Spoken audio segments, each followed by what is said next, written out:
80 के दशक का भारतीय शेयर बाजार अनेक तकलीफों से गुजर रहा, जहां पे शेयर बाजार में ट्रेडिंग टर्मिनल पे नहीं एक फ्लोर पे हुआ करता था। ऐसे केस में आपके ब्रोकर ने आपको जो भी भाव बोला वही फाइनल, मतलब ट्रांसपेरेंसी की बहुत कमी थी। भारत देश economic instability and political uncertainty से स्ट्रगल कर रहा। रिस्क मैनेजमेंट क्या है वो ब्रोकर्स को, इन्वेस्टर्स को पता ही नहीं था। ये सिचुएशन में एक स्ट्रॉन्ग रेगुलेटरी फ्रेमवर्क की भारत देश में कमी थी। आज के जो हमारे गेस्ट हैं, जो शेयर बाजार में आए तो थे आईपीओ में इन्वेस्ट करने, लेकिन शेयर बाजार को ही अपना करियर बनाया। मैं बात कर रहा हूँ मिस्टर उपेंद्र शाह की, जिन्होंने गुजरात में Shah investor home limited setup किया एंड आज 30 सालों में 3 लाख से ज्यादा क्लाइंट्स का ट्रस्ट गेन किया। सो आज हम देखने वाले हैं कि मिस्टर उपेंद्र शाह की जर्नी फ्लोर ट्रेडिंग से लेके मोबाइल ट्रेडिंग तक कैसी रही, उनको क्या क्या चैलेंजेस आई और शेयर बाजार के लिए उनका विजन अगले 20 सालों में क्या है।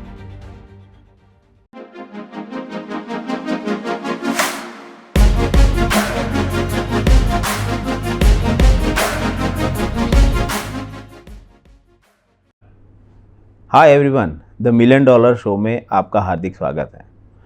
जैसे हमने बात की, शाह इन्वेस्टर्स होम लिमिटेड एक ऐसी कंपनी है which has secured smiles for so many investors. Last 30 साल में 3 लाख से ज़्यादा क्लाइंट्स का ट्रस्ट गेन किया है। लेकिन ये जो बड़ा शिप है, ये शिप के सेलर कौन है वो आज तक बहुत ही कम लोगों को पता है। हालांकि गुजरात में पता होगा। ये जो सेलर हैं वो है मिस्टर उपेंद्र शाह, जो आज हमारे शो में है। एंड उपेंद्र सर के साथ हम लोग आज जानने वाले हैं कि ये पूरी जर्नी उन्होंने कैसे क्रिएट की, कैसे स्टॉक मार्केट में उन्होंने एंट्री किया एंड उसके बाद आज जो 3 लाख से ज़्यादा क्लाइंट है वो कैसे उनके साथ एक ट्रस्ट से जुड़े हुए हैं, क्या उन्होंने ऐसा एडवाइस दिया। तो उपेंद्र सर, आपका स्वागत है हमारे शो में। नमस्ते। जैसे मुझे तो हमेशा, मैं आपसे बात करता हूँ तो मुझे गुजराती में ही बात करना अच्छा लगता है, और वो जो एसेंस है गुजराती ट्रेडर का, गुजराती इन्वेस्टर का, वो एक અજબ ही है। તો આજે આપણે ગુજરાતીમાં જ વાત કરીએ। તો સર, તમારી એક જર્ની કે સ્ટોક માર્કેટમાં તમારો પહેલો દિવસ કયા વર્ષમાં હતો, તમે કેવી રીતે આવ્યા એ થોડું જણાવશો। 1978 પહેલાં શેર બજાર વિશે હું કશું જાણતો જ નહોતો। અમારા ફેમિલીમાં પણ કોઈ શેર બજારમાં નહોતું, પણ આર્ટિકલશિપ કરતો હતો અને એ વખતે નવા નવા ઇસ્યુ આવતા હતા, એટલે મન થયું કે ચલો આપણે ઇસ્યુ ભરીએ।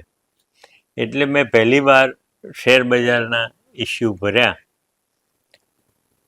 પછી શેર્સ લાગ્યા એટલે વેચવા તો જવું પડે, એટલે બ્રોકર શોધ્યો અને કલ્યાણભાઈ મેયાભાઈના ત્યાં મેં સૌથી પહેલું ટ્રેડિંગ શરૂ કર્યું। પછી આગળ વધતા વધતા જેમ નવા નવા પ્રશ્નો આવતા ગયા એમ એના રસ્તા પણ મળતા ગયા।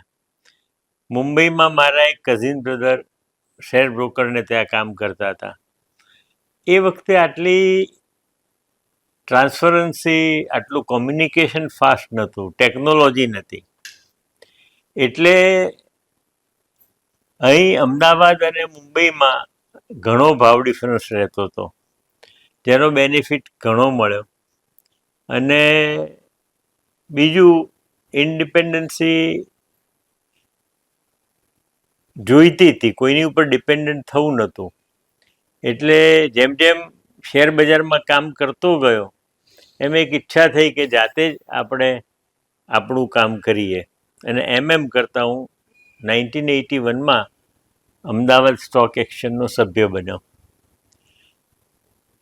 પછી તો ઘણા ચડાવ ઉતાર આવ્યા, એની પછી વાત કરીએ આપણે। સો તમે અમદાવાદ સ્ટોક એક્સચેન્જના મેમ્બર બન્યા, અને સ્ટોક એક્સચેન્જના મેમ્બર બનવા પછી તમે ઇન્વેસ્ટર્સને, જેમ તમે મને પહેલાં કીધું હતું કે ભાઈ ઇન્વેસ્ટર્સને ઘણા બધા ફાયદાઓથી એ લોકો વંચિત રહેતા હતા, તો એવા કયા ફાયદાઓ છે જે ઇન્વેસ્ટર્સને તમે આપી રહ્યા હતા, શું એ લોકોને હેલ્પ મળી રહી હતી તમારા દ્વારા? એ વખતે ટ્રાન્સપરન્સી બહુ ઓછી હતી, સોદાઓમાં ગેપ પડતા હતા, અને ઇન્વેસ્ટર્સને જલ્દી જવાબો નહોતા મળતા. એટલે મને એમ હતું કે મારા ક્લાયન્ટને આ બધી તકલીફોથી હું દૂર રાખું અને વધારેમાં વધારે સારી સેવા આપું. એટલે મારો પ્રયત્ન એ રહેતો હતો કે ભાઈ બને એટલા આપણે એડવાન્સ થઈએ, ક્લાયન્ટોને સાચો ભાવ આપીએ, વિશ્વસનીયતા કેળવીએ. અને મને એવું લાગે છે કે હું એમાં ઘણો સફળ થયો છું. અચ્છા. અને ટેકનોલોજીમાં 1985માં મેં કોમ્પ્યુટર વસાવીને એની ઉપર કામ શરૂ કર્યું. એ વખતે પહેલાં કોમ્પ્યુટરનો યુઝ ક્યાંય થતો નહોતો, પણ કામકાજમાં સરળતા લાવવા, ઝડપ લાવવા કોમ્પ્યુટરનો ઉપયોગ શરૂ કર્યો હતો. અમારા ત્યાં ફિઝિકલ શેર્સનું પતવણું થતું હતું. ત્યારે અમે બ્રોકરના ત્યાં શેર આપી આવીએ, બીજા બ્રોકરને જેની જોડે સોદો કર્યો એને, તો એની કોઈ કાપલી આપવાની વ્યવસ્થા નહોતી. અચ્છા. એ વ્યવસ્થા અમે શરૂ કરાવી કે ભાઈ તમને શેર આપ્યા પતવણાના દિવસે, દર અઠવાડિયે ફિઝિકલ શેરોનું પતવણું થતું હતું. અત્યારે તો આખો ટાઈમ બદલાઈ ગયો છે. જેમ નવી પેઢીને તો શેર બજાર શું હતું, અમે કઈ રીતે ફ્લોર ઉપર ઊભા રહીને 5મા માળે ઊભેલા વ્યક્તિ સાથે સોદા કરતા હતા, એ આખી બધી વાત એક સ્ટોરી થઈ ગઈ છે. અને ઝડપ બી એવી આવી ગઈ છે કે અમે જે 2 મિનિટમાં જેટલું કામ, કદાચ 2 મિનિટ નહીં, 2 સેકન્ડમાં જેટલું કામ 2 મિનિટમાં જે કામ કરતા હતા અત્યારે 2 સેકન્ડમાં થઈ જાય છે. એ વખતે અમદાવાદ, બેંગ્લોર, દિલ્હી, મુંબઈ, કલકત્તા, યુએસએ બેઠેલા વ્યક્તિઓ સોદો કરી શકે કન્સેપ્ટ સમજમાં જ નહોતો આવતો. જેમ બુદ્ધિસાગર મહારાજ સાહેબે આજથી 150 વર્ષ પહેલા જે કલ્પના કરી હતી કે દૂધ પડી કે બધાશે, કે જે આપણે હાસ્યાસ્પદ લાગતું હતું, અને એ વાત થઈ.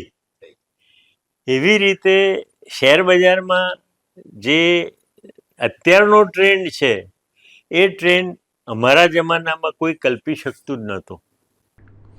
તો સર, તમે જેમ જણાવ્યું અહીંયા કે ગ્રાઉન્ડ ફ્લોર પર ઊભા રહીને 5મા માળે કોઈ માણસ ઊભો એની જોડે ટ્રેડ કરતા હતા. તો ધારો કે હું 5મા માળે ઊભો છું અને મારે 50 રિલાયન્સ લેવા છે, તો મારે કેવી રીતે તમને કમ્યુનિકેટ કરવાનું? એ તો બહુ મોટી ચેલેન્જ છે. હવે તો એ બધી સાઈનો બી ભૂલાઈ ગઈ, પણ એ વખતે દરેક કંપનીના ઇશારા હતા. માનો કે અમે આમ કરીએ એટલે સેન્ચુરીનો સોદો હોય, પછી આમ કરીએ એટલે 10 થાય, 100 થાય, 50 થાય. એટલે ઈશારા અમે એકબીજાના સમજતા હતા અને સોદા એટલા બધા પરફેક્ટ થતા હતા. બીજા દિવસે સવારે જો મેળવવામાં આવે, સોદા મેળવતા હતા અમે સવારે, તો રેરલી 1-8% ભૂલ હોય. એટલે ટ્રેડિંગ એરરની કોઈ ગુંજાઈશ નહીં. બાકી અને એ વખતે ઓનેસ્ટી પુષ્કળ હતી. માણસ જીવ આપી દે પણ જીબાન ના ફરે, એવી એ વખતે ઓનેસ્ટી હતી. પૈસાની વેલ્યુ હતી, પણ એના કરતાં જીબાનની વેલ્યુ વધારે હતી. તો સર, એમાં બાય કેવી રીતે કરવાનું? તમે એમ કીધું કે 10 શેર, એવી રીતે હવે મારે બાય કરવું છે કે સેલ કરવું છે, તો એ આમાં કેવું છે કે જે બી વેચનાર હોય એ હેલો મારે.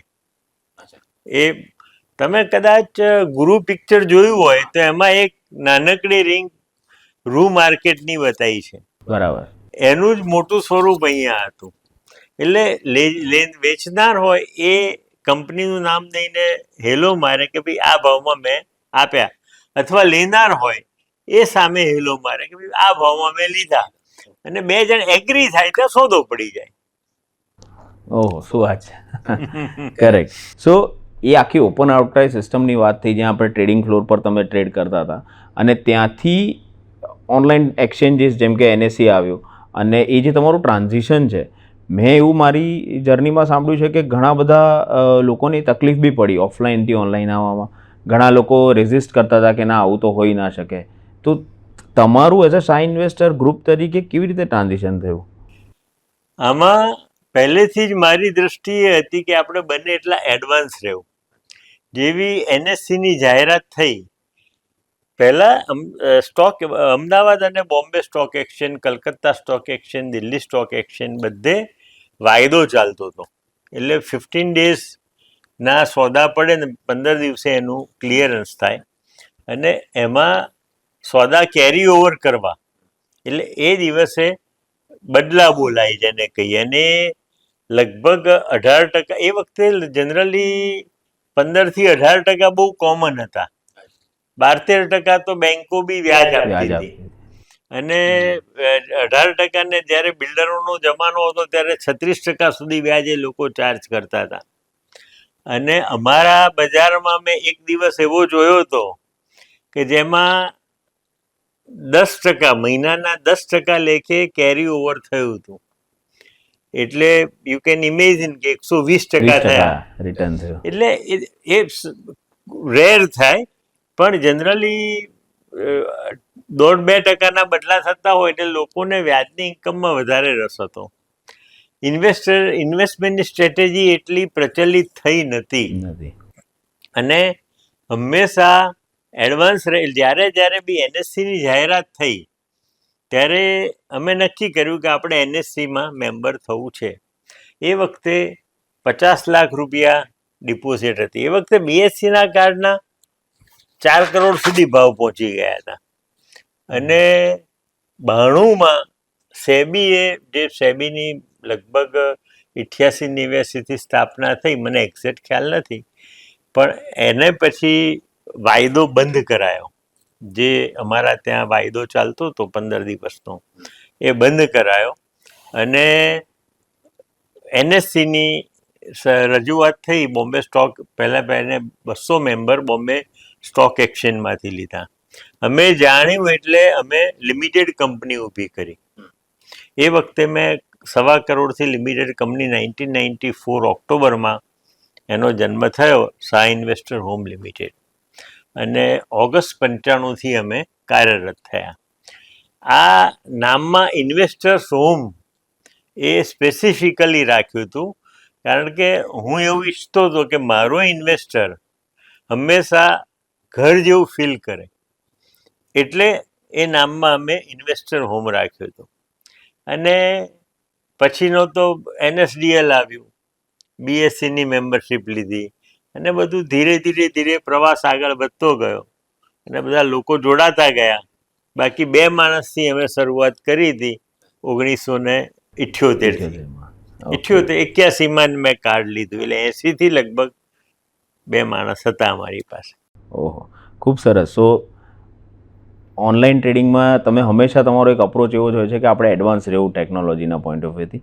એના જ કારણે જેમ તમે મને તમારા એક આગલા ઇન્ટરવ્યૂમાં જણાવ્યું હતું કે જે ટેકનોલોજી પહેલાં વીસેટની હતી ઓનલાઈન ટ્રેડિંગની, તો ગુજરાતમાં બી તમે ટોપ 5 જે વીસેટ ઓપ્ટેન કરનારા બ્રોકર્સમાંથી તમે એક છો.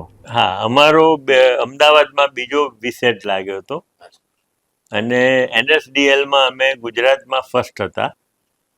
એનએસડીએલ જ્યારે મેમ્બરશીપ લીધી તો 1 વર્ષ તો કાગડા ઉડતા હતા એમ કહું તો ચાલે, કારણ કે કોઈને પણ પોતાની પાસે જે શેરો હોય એ ગવર્મેન્ટમાં આપી દેવા અને બધું ઓપન કરી દેવું એ મગજમાં જ નહોતું બેસતું.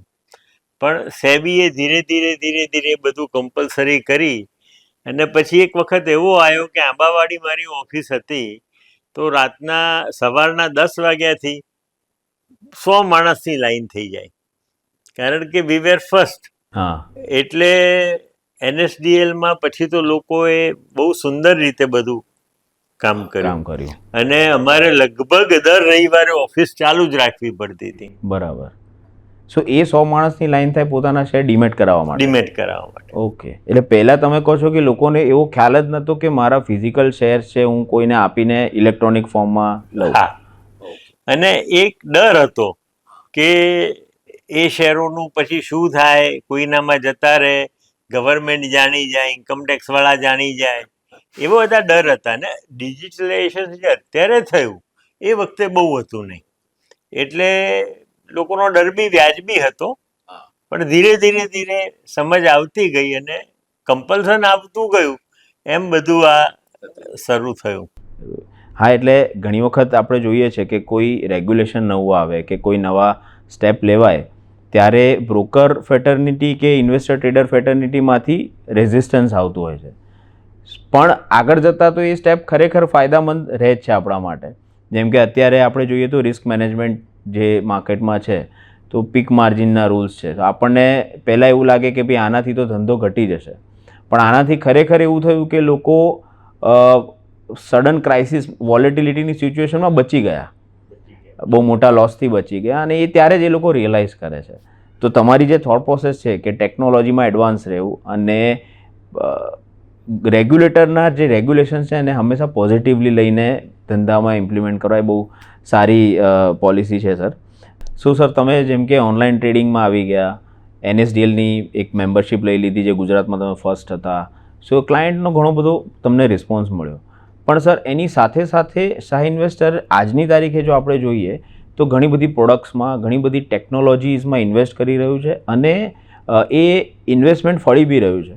ઘણા ક્લાયન્ટ્સના અમે ફીડબેક લીધા તો ક્લાયન્ટ્સ બહુ સારું આપણા માટે બોલી રહ્યા છે. તો આ જર્ની શું તમે એકલા જ આગળ લઈ ગયા છો કે આની આસપાસ ઘણા લોકોનો અનુભવ છે? અમે શરૂઆત કરી હતી 1978થી ને 1979થી. એક રાજેશ પંજાબી છે જે મારી સાથે જોડાયો, અને પછી મારા પત્ની પૂર્ણિમાબેન પણ મારી સાથે જોડાયા. એ પણ એકાઉન્ટિંગ ને બધું એ સંભાળતા હતા. અને હવે અમે રિટાયર થયા છીએ. રાજેશ હજુ મારાથી 10 વર્ષ નાનો છે, એ સંપૂર્ણ સક્રિય છે, પણ અમારા દીકરી પ્રીતિ એ CS છે, એ શરૂઆતથી જ બિઝનેસમાં જોડાયેલી છે. પછી તૃપ્તિ અને ઉત્પલ એ લોકો અમેરિકા હતા, એ લોકો પણ અહીંયા આવી ગયા 2008થી. એ લોકો પણ અમારી સાથે જોડાયા. અને તન્મય એ પણ અમારી સાથે, તન્મય અને રુચિરા એ પણ અમારી સાથે જોડાયા. અને કેવું થયું કે જે રીતે ટેકનોલોજી આગળ વધતી ગઈ, અમે એમાં પાછળ પડતા ગયા. કારણ કે નવી ટેકનોલોજીને સમજવી, કરવી, એટલે આ નવી પેઢી એ બધું એ સંભાળી લીધું અને નાવને આગળ ચલાવ્યું. અને શાહ ઇન્વેસ્ટર્સ તરીકે જે અમે વિશ્વાસ મેળવ્યો હતો, એ અમારા અમુક પ્રિન્સિપલો એ લોકોએ કાયમ રાખ્યા છે, એટલે અમારો વિશ્વાસ જળવાઈ રહ્યો છે. સો શાહ ઇન્વેસ્ટર્સ જે શિપ છે એમાં જે જર્ની ઉપેન્દ્ર શાહે ચાલુ કરી હતી, એમની સાથે રાજેશભાઈ જોડાયા, અને ત્યાર પછી ફેમિલીના બીજા મેમ્બર્સ ઇક્વલ એક એનર્જીથી શાહ ઇન્વેસ્ટર્સને ગ્રો કર્યું. અને આજે સરની સાથે સાથે એમના એક બીજા ડિરેક્ટર છે તન્મય શાહ, જેમણે આ જર્નીને આગળ વધારી છે, અને ઓફકોર્સ એનું એક બહુ મોટું કન્ટ્રીબ્યુશન છે આજના ગ્રોથમાં.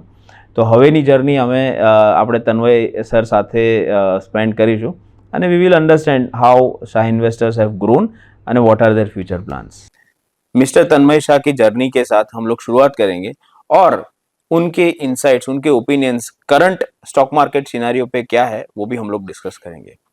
So with that I welcome mister Tanmay Shah. Hi sir. Hello. And thank you very much for your time. Always welcome. या सो जैसे मैंने बताया कि हम लोग ये जानना चाहते हैं कि स्टॉक मार्केट में ऐसे कौन से इवेंट हुए हैं जिसने आपको मोटिवेट किया है मार्केट में आने के लिए. आपकी करियर जर्नी क्या रही है? मैं सरप्राइजिंगली मार्केट में आया हूँ. बेसिकली मुझे म्यूजिक में बहुत इंटरेस्ट था. अच्छा.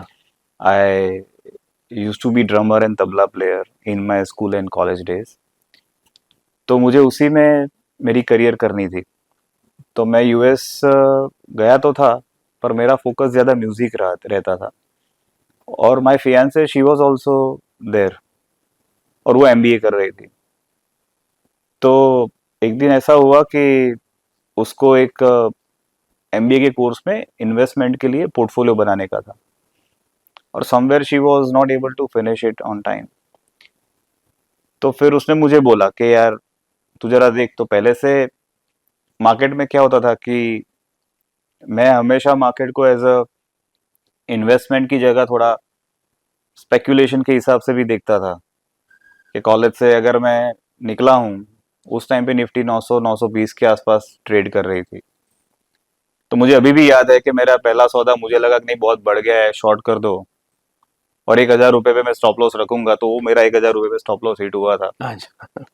तब से फिर मैंने ट्रेडिंग थोड़ा कम कर दिया। मैंने बोला नहीं नहीं, ये कुछ ठीक नहीं हो रहा है, उससे ज्यादा फोकस म्यूजिक पे रखो, ट्रेडिंग तो होता रहेगा। तो वहां पे कुछ एनालिसिस नहीं था, कुछ नहीं था, पर थोड़ा बहुत मुझे पता चलता था कि भाई इन्वेस्टमेंट क्या है, कैसी कंपनी सिलेक्ट करनी चाहिए, वो अंदर से ही था। तो जब मेरी फियांसे ने मुझे बोला कि ये पोर्टफोलियो बना के दो, तो मैंने आधा दिन जैसा काम किया, शाम को उसका प्रेजेंटेशन फाइनल किया और उसको ईमेल कर दिया, ये मुझे लग रहा है ये करना चाहिए इन्वेस्टमेंट। और उसमें उसको 99 मार्क्स मिले वो अच्छा। प्रोजेक्ट में। तो फिर वो मैंने पापा से शेयर किया, मैंने यार ऐसा हुआ। तो उन्होंने बोला तो फिर ये सब तू क्या, तुझे अंदर से है, तेरा सबका एक अंदर से एक होता है, क्या डेस्टिनी बोलते हैं, कि तुम कहीं पे भी जाओ, कहीं पे भी घूमो, कुछ भी करो, पर तुम्हारा जो अंदर का जो है that will come out any time. और उस टाइम पे वो क्लिक हुआ। और उन्होंने मुझे बोला कि भाई तो फिर यहाँ पे आके यही करना है हमको, इन्वेस्टर को गाइड करना है, कैसे इन्वेस्टमेंट करना है, वो करना है ना, ठीक है। तो फिर सडनली क्या हुआ, मुझे भी कॉन्फिडेंस आ गया कि नहीं भाई चलो करते हैं। तो फिर तब से मैंने शाइन इन्वेस्टर्स वापस ज्वाइन किया, मैं यूएस से वापस आया, और उसके बाद मैंने ऑफिस में धीरे धीरे बिजनेस देखना शुरू किया। ओके। सो मतलब आप एक म्यूजिक पैशनेट, म्यूजिक एंथुसियास्ट से Yes. Stock market passionate Yes. हो गए। तो सर ये जर्नी में जब आपने बिजनेस ज्वाइन किया, तो तब शाह इन्वेस्टर का क्या पोजीशन था, कितने क्लाइंट्स होंगे अप्रोक्सीमेटली, और क्या फुल्ली रिसर्च ड्रिवन अप्रोच था या आपने रिसर्च ड्रिवन अप्रोच रहा? पहले से शाइन इन्वेस्टर्स की पॉलिसी ये थी कि हम लोग हमेशा क्लाइंट को सर्विस देने में ही फोकस करते थे। गुजराती लोग में ऐसा है कि तुम ज्यादा उनको एडवाइस नहीं दे सकते, क्योंकि गुजरात में देखोगे तो 10 में से 8 लोगों को पता होगा मार्केट क्या चल रहा है। ओवरऑल पहले से लोग इन्वेस्टमेंट कुछ ज्यादा ही कर रहे थे, या तो फिर मेरे आजू बाजू के लोग भी ऐसे होंगे जो मार्केट से काफी अटैच थे। तो शाइन इन्वेस्टर्स की पहले से यही बात थी कि भाई क्लाइंट को जो भी प्लेटफॉर्म चाहिए, जो भी सर्विस चाहिए, उसके ऊपर फोकस करो, क्लाइंट को जो लेना है वो अपने आप लेंगे। पहले हमारा वही एटीट्यूड था। ओके। और उसी के बेस के ऊपर, और उस टाइम पे डीमेट में भी हम लोगों ने गुजरात में सबसे पहले डीपी चालू किया था। तो डीमेट के फिजिकल शेयर्स बहुत आते थे, काफी लोग अपने शेयर्स डीमेट करते थे,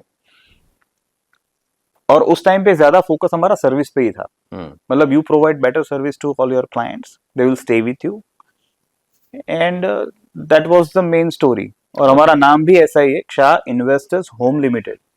काफी लोगों को कंफ्यूजन भी होता है कि ये होम लोन का धंधा कर रहे हैं, पर ऐसा नहीं है।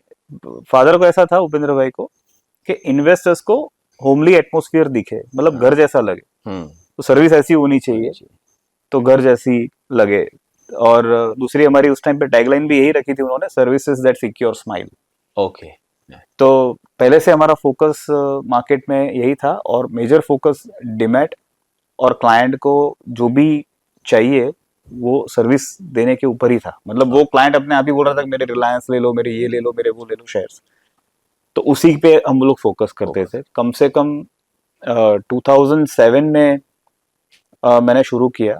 उस टाइम पे तो मार्केट में कुछ और ही सिनेरियो चल रहा था, बिकॉज 2008 में क्रैश हाँ चालू हुआ। तब उतना फंडामेंटल नॉलेज नहीं था, तब उतना टेक्निकल नॉलेज नहीं था, तब क्लाइंट भी अपने आप ही काम करते थे, और रिस्क मैनेजमेंट भी रिलेशन के ऊपर ही चलता था। ओके।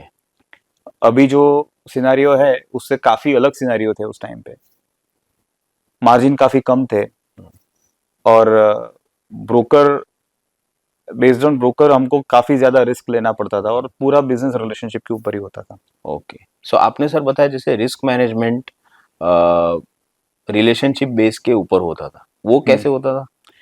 मतलब मैं तुमको जानता हूँ, और तुमने कोई भी ट्रेड किया है, और तुमको अगर आज लॉस आ गया तो वो मुझे पता है कि तुम शाम तक दे दोगे। ओके। कभी कभी ऐसा भी होता था कि तुम्हारे डीपी में उतना स्टॉक नहीं है, पर फिर भी यहाँ पे लिमिट ज्यादा खुली है, क्योंकि उस टाइम पे जो क्रैश हुआ था उसी हाँ। वैसे किसी ने एक्सपेक्ट नहीं किया था कि ऐसा हो सकता है। तो वो पूरा रिलेशन के ऊपर चल रहा था, और उसी के हिसाब से वही शाह इन्वेस्टर्स का मेन यूएसपी स्ट्रेंथ था। था, यूएसपी हाँ, था, कि जो भी क्लाइंट है उसको पता है कि भाई ये लोग मेरा माल फोड़ नहीं देंगे, मतलब नहीं बेच नहीं देंगे, देंगे बिल्कुल। पैसों के लिए, जो हाँ। भी है एक दो दिन जो भी वेट करना पड़ेगा, they will wait for it, and that was our main goodwill So undoubtedly, risk management, of course, it was based on a relationship, but crisis की situation में भी आपने investors को संभाला and you have let them create wealth. That is why it is called, it's a home to lot many investors, and it's a home that secures smiles for lot many investors. तो sir एक बार हमने बात की थी कि भी market में investing का या ट्रेडिंग का अप्रोच क्या होना चाहिए, तो आपने बहुत ही एम्फेसाइज किया था कि fundamental is something, fundamental analysis is something which every investor should focus on.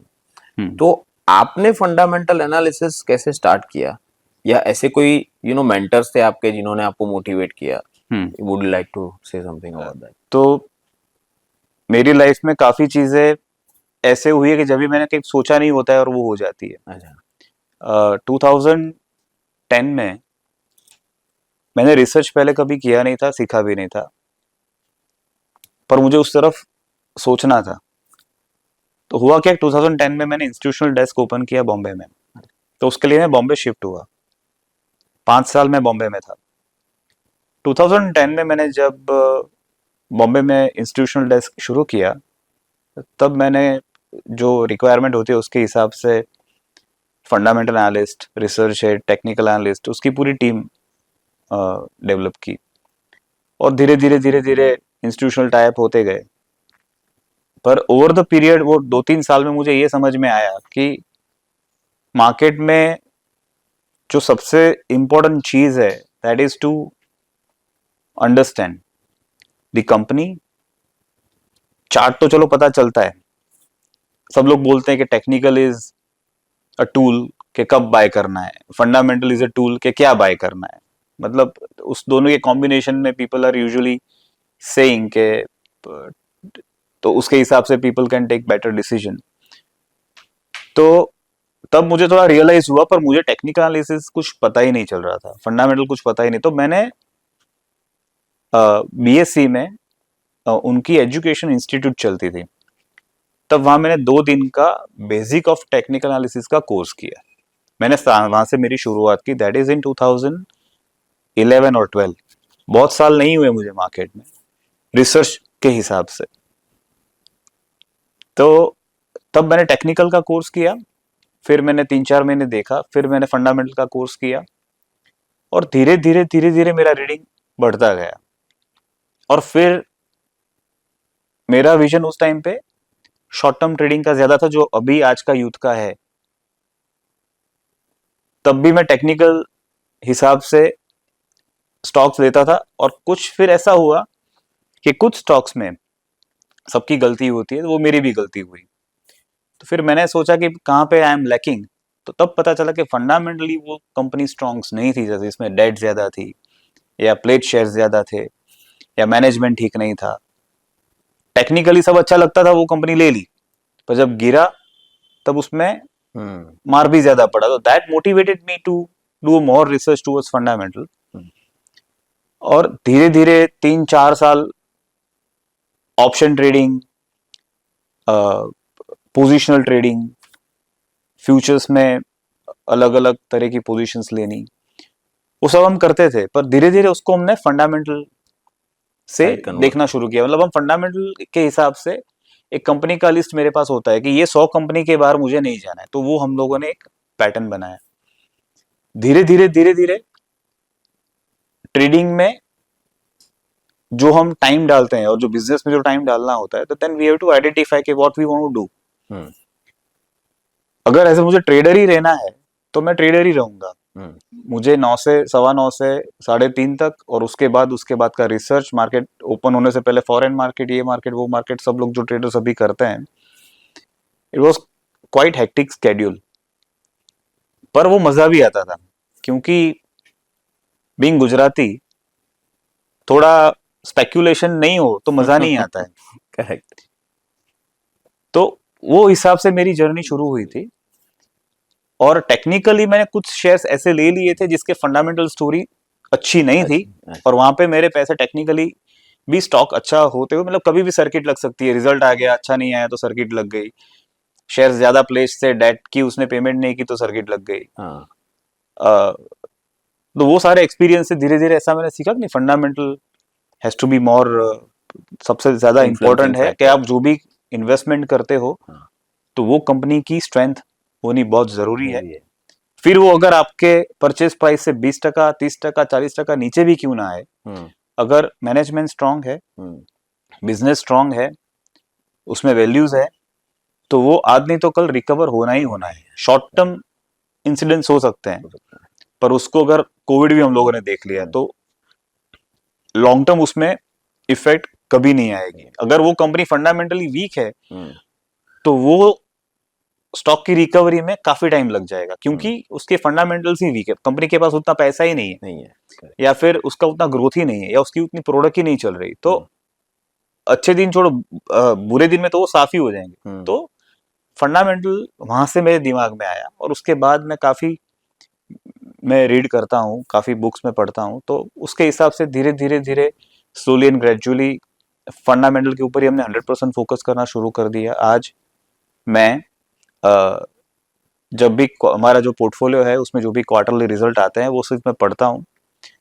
और मेजॉरिटी ट्रेड डिसीजन मेरे 3-4 साल में एक बार होते हैं, या कुछ मेजर चेंज मुझे दिखे तो ही हमारा ट्रेड होता है। उसके अलावा मैं ज्यादा फोकस पूरा बिजनेस में होता है, और बाकी एक बार अगर इन्वेस्टमेंट कर दिया तो वो मेरा धीरे धीरे अपने आप ही बढ़ता जाएगा।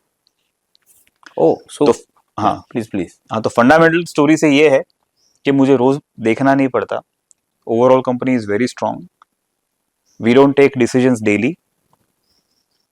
अच्छी कंपनी है, देख लिया है, सब कुछ बराबर है, 10 साल मुझे अच्छा लग रहा है, आई इन्वेस्ट। ओके। और फिर क्वार्टरली रिजल्ट सिर्फ इसलिए देखना है कि जस्ट टू मेक श्योर के कुछ मेजर कंपनी के कुछ डिसीजंस तो नहीं आ रहे। जैसे कभी कभी कंपनी डिस्ट्रैक्ट हो जाती है, जैसे एफएमसीजी कंपनी हो, वो कोई अलग बिजनेस मॉडल में आ जाए, कोई भी बिजनेस मॉडल से बाहर का कोई भी धंधा शुरू करे, तो उसमें फिर क्या होता है कि एक्सपेंसेस ऐसे लग जाते हैं, तो धीरे धीरे कंसोलिडेशन में जाने की पॉसिबिलिटी बढ़ जाती है। जैसे रिलायंस का भी हमने देखा था 9-10 साल कंसोलिडेशन, फिर जियो आया, उसके बाद स्टोरी चेंज हुई। तो वो हमको सिर्फ देखना पड़ता है, और उसके अलावा और कुछ देखना ही नहीं पड़ता है। तो इट इज मेजोरिटी अभी 90% is fundamental. Oh, so sir आपने बताया कि आपका ट्रेड डिसीजन 3-4 साल में एक बार आता है। यस। तो मतलब what will be your long term, I mean how many years you consider as a long term investing? Number of years जैसा है ही नहीं, मतलब if you look at good businesses तो कई सालों से चल रहे हैं। तो जब तक as far as India growth story is there, public story is there, नए नए लोग आ रहे हैं, नए नए कंज्यूमर हो रहे हैं, तो फिर पर कैपिटा अपना एक्सपेंस भी बढ़ रहा है, तो धीरे धीरे वो तो होना ही है। तो अच्छे बिजनेसेस हैं, और ओवरऑल ग्रोथ स्टोरी इंडिया की वैसे भी है। तो फिर उसमें लॉन्ग टर्म का डेफिनेशन, मतलब जब तक जो हमारे बताए हुए, मतलब हमारे जो सोचे हुए पैटर्न के ऊपर वो जा रहा है, तब तक वो जा रहा है, तब तक उसमें फिर हमको कुछ नहीं करना। या सो दैट्स व्हाट आज के यूथ में मैंने देखा हुआ है कि they keep changing their portfolio, shifting their portfolio to in you know 1 month 2 month 6 month time. But I think as you are saying कि 3-4 साल में एक बार ट्रेड शिफ्ट करने का डिसीजन लेना, that will of course a trigger point to create a wealth, I think, right? So yeah, that's a golden advice from you to our viewers. Thank you sir for this. तो sir एक चीज हमें जाननी है कि जैसे market में ऐसे काफी दिन होते हैं जहाँ पे बहुत ज्यादा वॉलेटिलिटी होती है। रिसेंटली हमने देखा इलेक्शन रिजल्ट डे पे एक वॉलेटिलिटी थी, उसके आगे ब्रेक्सिट देखा हुआ है, रशिया यूक्रेन का वॉर के टाइम देखा हुआ है। तो ऐसी सिचुएशन में हमने देखा हुआ है कि काफी सारे ट्रेडर इधर ट्रैप हो जाते हैं क्योंकि वॉलेटिलिटी बहुत ज्यादा है, एंड इन्वेस्टर्स भी थोड़े पैनिक हो जाते हैं। तो ऐसे सिचुएशन में ट्रेडिंग कम्युनिटी को क्या करना चाहिए? What is the ideal advice you would like to give? And then investors also why they should not panic as you have been saying. Would you like to say something? या sure.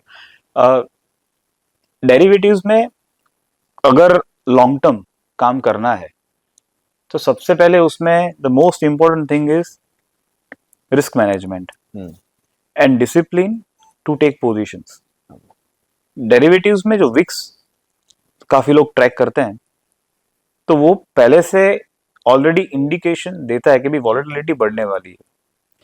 अगर Vicks 6, 7, 8, 9% बढ़ रहा है तो derivatives में जिसकी भी position हो तो उसको वो गिन लेना चाहिए कि अगर 3-4 दिन में डेरिवेटिव्स में 3 से 4% की मूवमेंट आई तो मेरा कितना लॉस जा सकता है या फिर कितना मुझे प्रॉफिट मिल सकता है.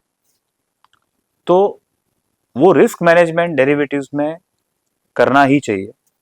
अगर वो नहीं करते हैं और मूवमेंट बढ़ जाती है तो क्या होगा कि आपका पैसा लग जाएगा, उसमें डेबिट आ जाएगा, और उसके बाद जब एक्चुअल टाइम आएगा, जब वैल्यूएशंस अच्छे हैं और आपको ज्यादा पैसा डालना है, तब आपके पास पैसा ही नहीं होगा.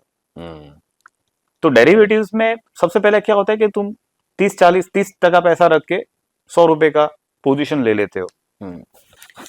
जैसे मैंने 10 लाख रुपए रखे, 30 लाख की पोजीशन ली. 30 लाख की पोजीशन में 4% भी ऊपर नीचे हुआ तो क्या होगा? मेरे तो पैसा चला जाएगा, बिल्कुल लॉस काफी हो जाएगा. तो फिर मेरे पास उस टाइम पे स्ट्रेस काफी बढ़ जाएगा. और उसके बाद जब वहां से थोड़ा भी नीचे गया ना तो वो क्या करते हैं, स्टॉप लॉस करके निकल जाते हैं. तो मेरा ऐसा मानना है कि जब विक्स कम हो तब तुम नजदीक के स्टॉप लॉस से कोई भी अच्छी स्क्रिप्ट में, तुमको स्क्रिप्ट एक सिलेक्शन भी उसमें रहना चाहिए कि भाई कोई भी कंपनी में कर दिया ऐसा नहीं होना चाहिए. जो भी सेक्टर, हम लोग ऐसा बोलते हैं कि गो विद द फ्लो. जैसे अभी शॉर्ट टर्म में बोलो तो आईटी वो अभी ऊपर के जोन में, मतलब उसका जो क्या बोलते हैं ट्रेंड, आईटी अभी ट्रेंड उसका पॉजिटिव नहीं है, नेगेटिव है. तो कंसोलिडेशन में चला गया, पर अभी बॉटम शायद हो सकता है. पर जो भी सेक्टर इंडेक्स पॉजिटिव में चल रहे हैं, वो सेक्टर के स्टॉक्स, उसमें अच्छे स्टॉक्स, आप स्टॉप लॉस से उसमें पोजीशन लो. और विक्स अगर कुछ लेवल से बढ़ जाए, उसकी जो एवरेज होती है उससे ऊपर चला जाए, तो फिर आप अपनी ओवरऑल पोजीशन उससे कंट्रोल करो. तो उससे क्या होगा कि अगर धीरे धीरे मार्केट बढ़ रहा है तो आपको गेन अच्छा होगा. दूसरा, डेरिवेटिव्स में सबसे ज्यादा लोग क्या मिस्टेक करते हैं, रोल ओवर कॉस्ट को नहीं समझते कि ये दूसरा महीना आ गया, मैं रोल ओवर कर लूंगा. अगर आप देखो तो निफ्टी का CAGR 14% है. उसमें से रोल ओवर कॉस्ट मेरी 7 से 8% हो जाती है. तो अगर पूरी साल में निफ्टी लेके खड़ा रहा और उसका CAGR 14% भी है तो भी मुझे क्या मिला? 6%. तो 6% के लिए मैं डेरिवेटिव्स में पोजीशन लेके खड़ा रहता हूं, पर लोग क्या देखते हैं, मैं तो मार्जिन पे खड़ा हूं. पर नहीं, तुम मार्जिन पे खड़े हो, तुम्हारा जो पोजीशन है, तुम रिस्क तो पूरा ले रहे हो, और रोल ओवर कॉस्ट तो तुम पूरी वैल्यू की ही दे रहे हो. तो लोग रोल ओवर करते जाते हैं. स्टॉक में तो निफ्टी की मैं बात कर रहा हूँ, 7 से 8% हो ही जाता है. स्टॉक्स में तो ज्यादा होता है. कुछ स्टॉक्स में तो जब वॉलेटिलिटी बढ़ती है 10 से 11% का रोल ओवर कॉस्ट हो जाता है. तो साल का अगर मुझे वो 20% भी देता है और 11% मैं रोल ओवर में दे देता हूँ तो वो नहीं चलेगा. करेक्ट. क्योंकि 9% में आपको टैक्स भी भरना है. करेक्ट. तो फिर end of the day value gain क्या हुआ? उससे अच्छा डिलीवरी ले लेते, ज्यादा पैसा मिलता. बिल्कुल. तो डेरिवेटिव्स में यहाँ पे सब लोग मार खाते हैं कि बॉटम अप अप्रोच में अगर आपने कोई स्क्रिप्ट ले ली और वो चली नहीं तो थोड़ा फ्रस्ट्रेशन टाइम आ जाता है. तो उसमें जो भी सेक्टर इंडेक्स पॉजिटिव ट्रेंड में है, अगर आपको तेजी करनी है तो उसके हिसाब से स्टॉप लॉस लगा के कीजिए. विक्स के हिसाब से आपको कितने लॉट करने हैं वो डिसाइड कीजिए. अगर विक्स 15 है और आपकी जो ओवरऑल पोजीशन है तो आपने 5 लॉट का काम किया. अगर विक्स 15 की जगह 20 का हो गया तो 5 की जगह 3 लॉट पे आ जाओ. तो अगर वॉलेटिलिटी हुई तो आप 2 लॉट नीचे, 2 नहीं, आप 3 लॉट नीचे ऐड कर पाओगे. तो ये थोड़ी रिस्क मैनेजमेंट लोगों को देखनी चाहिए, तो डेरिवेटिव्स में ट्रेडर्स को अच्छे पैसे मिल सकते हैं। ओके, सो जैसे आपने बताया, अगर वॉलेटिलिटी को उनको नेविगेट करना है, वॉलेटिलिटी को एक without creating so much loss उनको क्रॉस करना है, तो you said discipline, position sizing and stock selection, हाँ, या and go with the flow, Go trend with को पकड़ के, जो ट्रेंड पॉजिटिव में है उसी में तुम तेजी का सौदा करो। करेक्ट, जो इंडेक्स नेगेटिव हो, जैसे पूरा सेक्टर ही नेगेटिव है, तो उसमें तुम कोई भी स्टॉक निकाल के तेजी का सौदा करोगे तो उसमें से 10 में से 2 ही सच होंगे, तो the possibility is very less.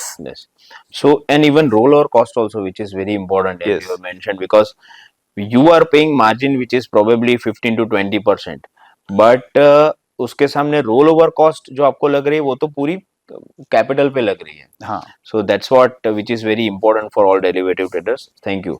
But sir, उसके साथ साथ इन्वेस्टर्स भी हमने देखा हुआ है कि जब भी मार्केट में वॉलेटिलिटी आती है तो बहुत पैनिक करते हैं। तो क्या अगर मैंने बिजनेस को समझ के अच्छा स्टॉक सिलेक्ट करके इन्वेस्ट किया है तो मुझे पैनिक करना चाहिए? एंड ऐसी वॉलेटाइल सिचुएशन हो तो क्या करना चाहिए? Fundamental values short term movement में नहीं चेंज होती, वो लॉन्ग टर्म इफेक्ट ही आती है उसकी। अगर इन्वेस्टर ने ओवर एक्सपोजर लिया हुआ है, जैसे एमटीएफ में सब लोग बिजनेस करते हैं, तो वो सिचुएशन में पैनिक हो सकता है। तो उसी में यही आएगा कि डिसिप्लिन।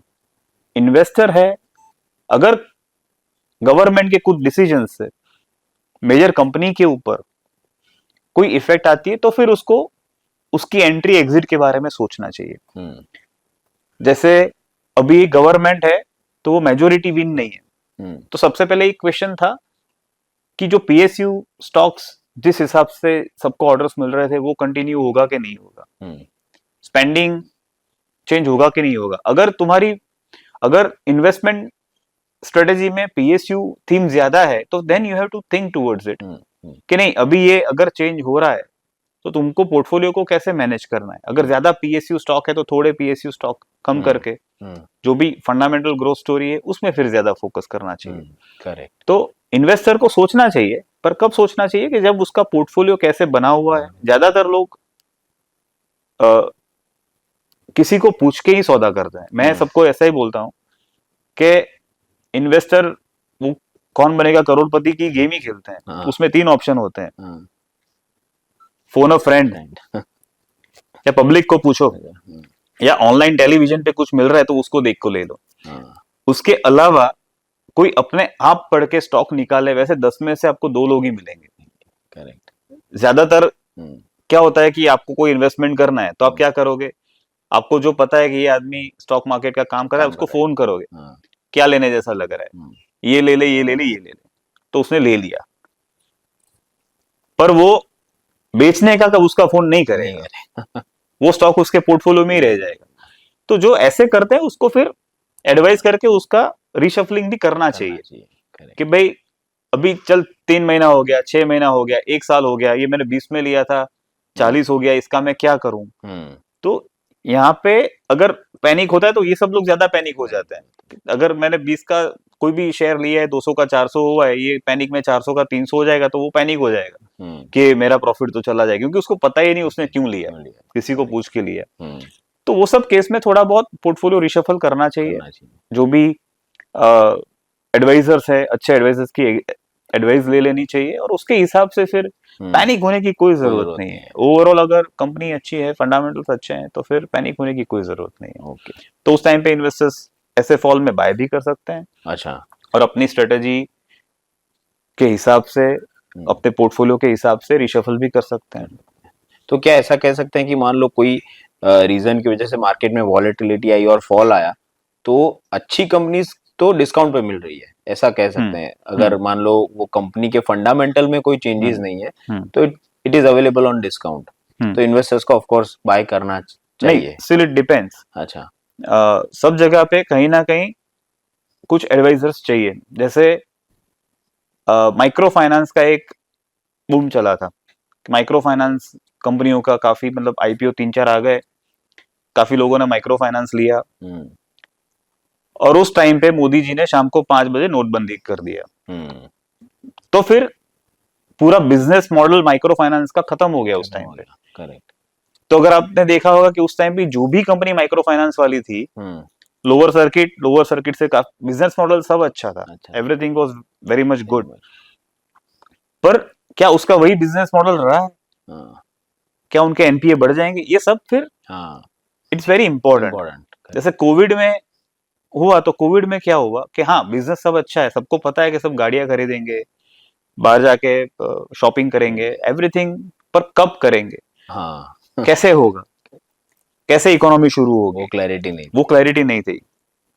तो वो धीरे धीरे जैसे ही फिर पोजीशन आती है, जैसे ही मार्केट में मूवमेंट आती है, जैसे कोविड में सबको ऐसा लगा था लॉकडाउन अभी तक खुला नहीं है पर निफ्टी ऑल टाइम हाई पे आ गया, पर उनको ये नहीं पता था कि मार्केट हमेशा फ्यूचर में चलता है, प्रेजेंट में नहीं चलता है। एग्जैक्टली हाँ। तो मैंने तब मेरे सब दोस्तों को बोला था कि भाई रेडी हो जाओ, 6 महीने बाद किसी के पास टाइम नहीं होगा उतना काम आने वाला है, क्योंकि मार्केट इज शोइंग कि नहीं, इकोनॉमी जैसे ही बाहर सब लोग निकलेंगे तो जितना 3-4 महीना 6 महीना जो नहीं बिजनेस किया है उससे ज्यादा बिजनेस होने वाला है। तो उसके उस टाइम के हिसाब से कोई भी जगह पे तुमको, मतलब गवर्नमेंट पॉलिसीज के हिसाब से अगर बिजनेस स्ट्रेटेजी पूरे बिजनेस मॉडल के ऊपर इफेक्ट है तो उसको पूछ के लेना चाहिए। अगर बिजनेस मॉडल के ऊपर इफेक्ट नहीं है, उनको समझ में आ रहा है कि नहीं ये तो होने ही वाला है, तो फिर वो स्टॉक में आराम से उसको एवरेज करनी चाहिए। तो सर आपने बताया कि मार्केट जो दिखा रहा है वो फ्यूचर का पिक्चर दिखा रहा है, फॉरवर्ड इंडिकेटर। तो दैट मीन्स कि आज अगर मार्केट जो पिक्चर दिखा रहा है वो आज का नहीं है, ये होने वाला था, होने इसलिए वाला था। आज की डेट में ये ऑलरेडी हो गया है। तो आज जो रेट है वो डिस्काउंटेड है फ्यूचर इवेंट्स को। Yes. Okay okay, very interesting. तो सर आज अगर कोई स्टॉक मार्केट में आना चाहता है और इन्वेस्ट करना चाहता है बट उसको कुछ नॉलेज नहीं है, तो what can be the first step? उसको क्या करना चाहिए इन्वेस्ट करने के लिए? सबसे पहले तो उसको यही देखना चाहिए कि उसको राइट, मतलब स्टॉक मार्केट में एक प्लस पॉइंट तो नहीं पर नेगेटिव पॉइंट ये है कि जो भी एडवाइस हम आज देंगे ना उसका रिजल्ट 3 साल बाद आएगा। हाँ और शॉर्ट टर्म में कभी कभी क्लाइंट ऐसा भी देख लेते हैं कि यार तुमने ये शेयर्स बोले थे, ये 6 महीना हो गया चला तो नहीं, ये देखो 100 का 200 हो गया। तो हमेशा कंपैरिजन ऐसी होती रहती है। तो वो क्या होता है कि मार्केट में काफी फैक्टर्स ऐसे होते हैं जो प्राइस को मूव करते हैं और लोग भी प्राइस को ही देखते हैं। करेक्ट। 100 का 200 होगा वो वही देखते हैं, पर उसके पीछे क्या रीजन है, क्या हुआ, एक्चुअल उसमें बिजनेस ग्रोथ है कि नहीं, वो सब उनको पता नहीं चलता है। तो अच्छे एडवाइजर्स होना जरूरी है। अच्छे एडवाइजर्स में क्या होगा कि शायद वो 1-2% फीस ले लेंगे, पर तब आपका 100 का 200 भी होता है ना तो वो स्टेडी होगा, 200 का वापस 50 नहीं हो जाएगा। होने वाला है। ओके।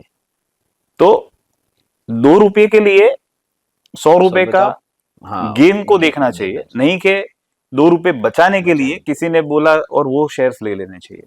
तो कोई भी नए इन्वेस्टर्स है उनको अगर पता नहीं है तो उनको अच्छी एडवाइजरी लेके अच्छे कंपनी से शुरू करना चाहिए और उनकी एडवाइस के ऊपर उनको इन्वेस्ट करना चाहिए। It is kind of a doctor only. Doctor आपको मेडिसिन बोलता है तो आप उसको रिसर्च करके सस्ती मेडिसिन ढूंढने नहीं जाओगे कि तो हम ये मेडिसिन ले लो।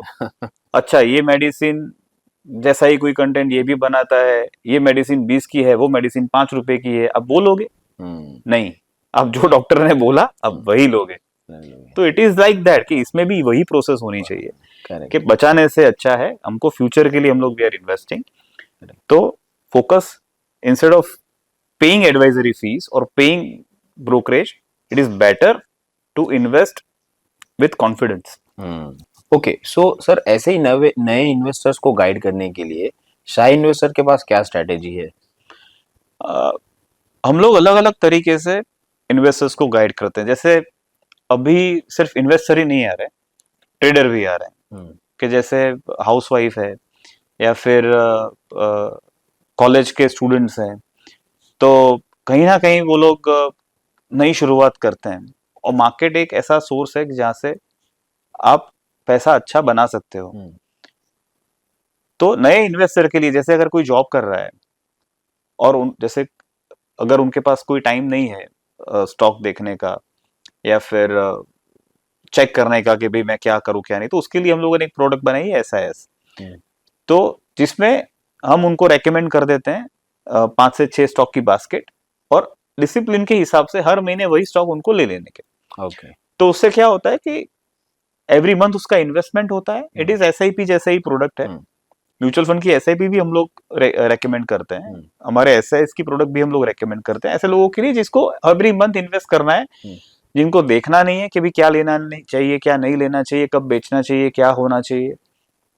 तो उसके लिए वैसा प्रोडक्ट है। जो भी ट्रेडर्स हैं, जो भी शॉर्ट टर्म प्लेयर्स है, उसके लिए फिर वी हैव अ टीम कि जो उनको ट्रेडिंग आइडिया कुछ ना कुछ देते रहे। तो जिससे और मार्केट में कुछ भी मूवमेंट आता है तो हम उसकी गाइडेंस उसको देते रहे कि भाई ये मूवमेंट है, जरा ध्यान रखना कि ये सेक्टर चल रहा है, जरा देख लेना, ये सेक्टर में कुछ बजट का अनाउंसमेंट आना चाहिए। तो हमारे क्लाइंट के लिए हमारी टेलीग्राम की चैनल भी है जो सभी लोग सब्सक्राइब कर सकते हैं, it is free of cost. और दूसरे हमारी एप्लीकेशन में भी हम लोग क्लाइंट को जो शॉर्ट टर्म वाले हैं उनको वैसे कैटर करते हैं, जो लॉन्ग टर्म वाले हैं उसको अलग तरीके से करते हैं। लॉन्ग टर्म अगर कोई स्टॉक आइडिया निकलता भी है कि भाई 1 महीना होल्ड, 2 महीना होल्ड के लिए भी अच्छा है, डिलीवरी के लिए अच्छा है, तो हम डिलीवरी वाले लोगों को भी वो देते हैं। ओके। और जो भी यंगस्टर्स आते हैं कि जिसका जो जॉब करते हैं, जिसको टाइम नहीं है, जैसे डॉक्टर्स भी हैं, लॉयर्स भी हैं, ऐसे लोग के जो हर जगह मार्केट नहीं देख सकते, तो उनके लिए भी ये प्रोडक्ट है। ओके। तो एसआईएस है, एडवाइजरी की प्रोडक्ट भी है हमारे पास, और दिस ट्रेडर्स के लिए भी अलग से पूरा सिस्टम है। सो दैट मीन्स अगर इन्वेस्टिंग डिसीजन लेना है तो अनलेस एंड अनटिल आपके पास बहुत सारा टाइम है रिसर्च करने के लिए तो आप खुद रिसर्च करके लो, बट आपके पास टाइम नहीं है, आप एक प्रोफेशनल हो, डॉक्टर हो, लॉयर हो, आप आपकी कोर एक्टिविटीज में ज्यादा टाइम दे रहे हो, तो फिर एडवाइजर या ब्रोकर से मिलके एक अच्छी एडवाइस लेना वो ही ज्यादा फायदे का सौदा है। Yes yes yes, thank you. हमने ट्रेडर्स इन्वेस्टर्स के साथ साथ देखा हुआ है ऐसे भी लोग हैं जो ब्रोकर बनना चाहते हैं, सब ब्रोकर बनना चाहते हैं, म्यूचुअल फंड डिस्ट्रीब्यूशन का बिजनेस करना चाहते हैं। तो ऐसे लोगों के लिए सर आप एक सिंगल पॉइंट एडवाइस देना चाहते हैं तो? ओवरऑल इंडिया का फ्यूचर बहुत ब्राइट है क्योंकि इंडिया अभी यंग है, पर पर्सन जो एक्सपेंस है वो बढ़ने वाला है। मतलब अभी आज ही आर्टिकल है कि पर कैपिटा एफएमसीजी में एक्सपेंस इज जस्ट $50। ओके। जो थाईलैंड में $350 है, इंडोनेशिया में $250 है। तो इमेजिन, और ये सब पैसा बिजनेस में ही जाता है। हाँ। तो ओवरऑल जो बिजनेस में जाता है तो ओवरऑल स्टॉक मार्केट में रिटर्न तो अच्छे मिलने वाले ही हैं। करेक्ट। तो ये बिजनेस, और दूसरा ये बिजनेस में अगर आप ट्रेडर की तरह या इन्वेस्टर की तरह आ रहे हो तो अच्छी बात क्या है कि you can make money on both side. Okay. But you have to be on the right side. अगर तेजी हो रही है तो तुमको तेजी करनी है, अगर मंदी हो रही है तो तुमको मंदी करनी है, पर you can be on a both side. And जो भी नए लोग इस सिस्टम में आ रहे हैं तो एज अ ट्रेडर भी they can make very good career in this. जो अपने हिसाब से इन्वेस्टमेंट करते हैं they can also make because I know a few people के वो जॉब नहीं करते, कुछ बिजनेस नहीं करते, पर उनके पास पैसा है, वो पैसे को मैनेज करते हैं थ्रू दिस इन्वेस्टमेंट्स। तो उनमें भी उनको बहुत अच्छा रिटर्न मिलता है। तो फिर ऑफिस जाने की जरूरत भी नहीं, कुछ नहीं। मैं तो ऐसा बोल रहा हूँ कि अगर तुम्हारे पास 50 लाख रुपए हैं, 50 लाख रुपए में तुमने कोई बिजनेस शुरू किया, तुमने 10 एम्प्लॉय रखे, ऑफिस रेंट पे ली, और उसके ऊपर तुम उसका भाड़ा दे रहे हो, खर्चा हो रहा है। मतलब एनी बिजनेस यू स्टार्ट, सब लोग बोल रहे हैं ब्रेक इवन 3 साल में आता है। स्टॉक मार्केट ऐसा है जिसमें ब्रेक इवन पहले साल से आता है, जिसमें ना तो आपको कोई एम्प्लॉय रखना पड़ता है, ना आपको कोई ऑफिस रेंट पे लेनी पड़ती है, अपने घर पे ही कंप्यूटर लेके चालू हो जाओ, किताबें ऑनलाइन फुल नॉलेज मिलता है आपको कोई एम्प्लॉय रखने की जरूरत नहीं है। तो और आपने 50 लाख में अगर ऐसा समझ लिया कि भाई आपने धंधा शुरू किया तो आप 20-30% तो ऐसे ही रख दोगे बाजू में, 20% तो रखोगे, 10 लाख रुपए तो आप जाने दोगे कि हाँ चलो मेरा अगर 1 साल धंधा नहीं हुआ और ये सब डेवलप करने में अगर मेरा खर्चा हो जाता है तो 10 लाख का शायद लॉस हो सकता है। तो 20% डाउनसाइड मार्केट में भी पॉसिबल है। करेक्ट। पर अच्छी कंपनी है तो वो लॉस नहीं जाएगा, वो रिकवरी होगा। और ऐसा भी हो सकता है कि पहले साल में आपने 20% कमा लिया। हाँ, करेक्ट। अगर ठीक से आपने नॉलेज के हिसाब से किया है तो स्टॉक मार्केट अगर आप बिजनेस की तरह से भी देखो तो it is very good instrument to start, hmm क्योंकि overall Indian economy is very strong hmm and India है अभी ग्रोथ पार्ट में, तो we have to take benefit of it.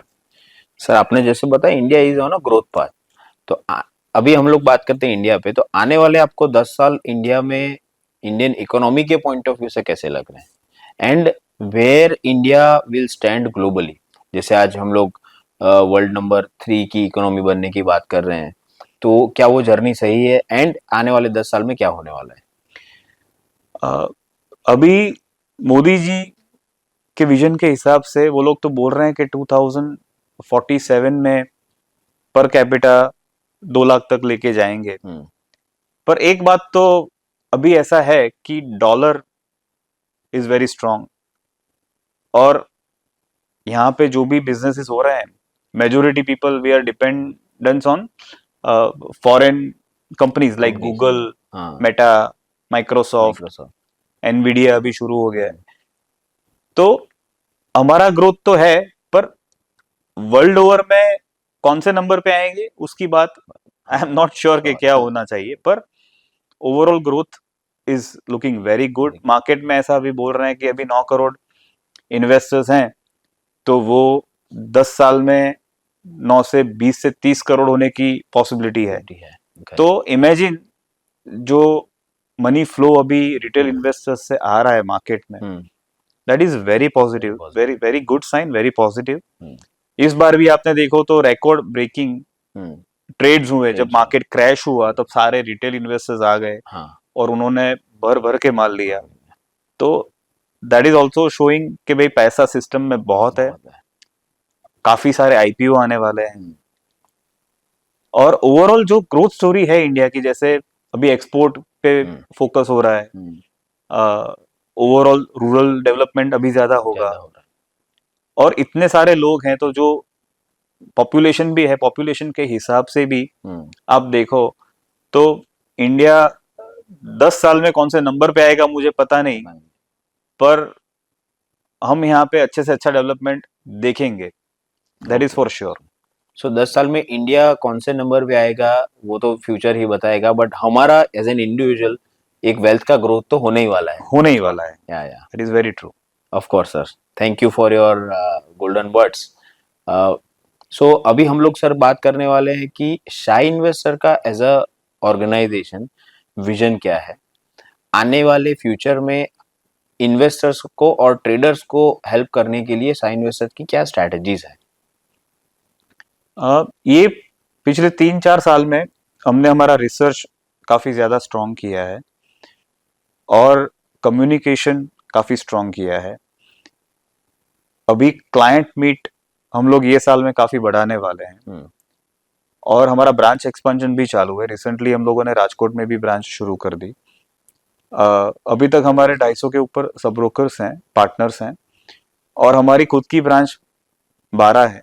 तो धीरे धीरे हम लोग अभी गुजरात में हम लोग फोकस कर रहे हैं कि रूरल और जो मेन सिटी है वो उसको हम फोकस करके हमारी ब्रांच एक्सपेंशन करेंगे. ब्रांच एक्सपेंशन करने का एक ही रीजन है, क्योंकि मेरे वहां पे अभी जो एवरेज अकाउंट जब ओपन होता है ना, जैसे जीरोधा और डिस्काउंट ब्रोकरेज, एंजल और वो सब की बात करें, तो वहां पे age is 30 years average age, और मेरे वहां पे लोकल ब्रोकर्स में अभी average age is 50 years. Okay. तो वो लोग हमारे वहां पे ही आते हैं, ब्रांच पे ही आते हैं, फोन भी हमको देते हैं कि भैया प्रोसेस करो, ओटीपी भी आए तो क्या आप ही देख के अंदर डाल दो. तो उनको हैंड टू हैंड सर्विस अभी चाहिए. उनके पास एफडी भी है, इन्वेस्टमेंट भी है, उनके पास एक्सपीरियंस भी है, पैसा भी है. तो उसके हिसाब से हम लोग अभी ब्रांच नेटवर्क ज्यादा स्ट्रॉन्ग कर रहे हैं. उसके साथ साथ यूथ पे भी फोकस कर रहे हैं. जैसे हमारी एप्लीकेशन भी स्ट्रॉन्ग है, तो यूथ को भी फोकस करेंगे, ब्रांच एक्सपेंशन भी करेंगे, और ओवरऑल ग्रोथ स्टोरी तो है ही. तो वेल्थ पे भी फोकस करेंगे. जो भी क्लाइंट्स को वेल्थ बिल्डिंग की तरफ जाना है, एडवाइजरी की तरफ जाना है, मतलब advisory in the sense of के जो भी क्लाइंट पूछते हैं कि भाई क्या क्या लेना चाहिए, क्या लग रहा है, तो उसको हम लोग गाइड कर देते हैं. करेक्ट. तो उसके हिसाब से we are also serving to most of the clients. Okay. Yeah so that's what undoubtedly sir आपका जो विजन है ना, दैट जैसे सर ने उपेंद्र सर ने हमको बताया कि we have been securing smiles together, right? Yes. So future maybe you will be securing smiles of so many investors. Yes. Okay, so to conclude, I would always say आपने जैसे last 30 साल में investors को and traders को help किया है wealth creation में, आप फ्यूचर में करते ही रहेंगे. And focus will always be on creating wealth instead of Yes. doing speculation and losing money on volatile Yes. times. Thank you very much, sir, to coming on Million Dollar Show. And Thank you for viewers, inviting as well. yeah. So viewers, if you have any questions, you can write those questions into the coming comment section. And in future, we will also be, coming up with so many episodes with, personalities like Tanmay sir, and even with Tanmay sir also. With that, thank you very much.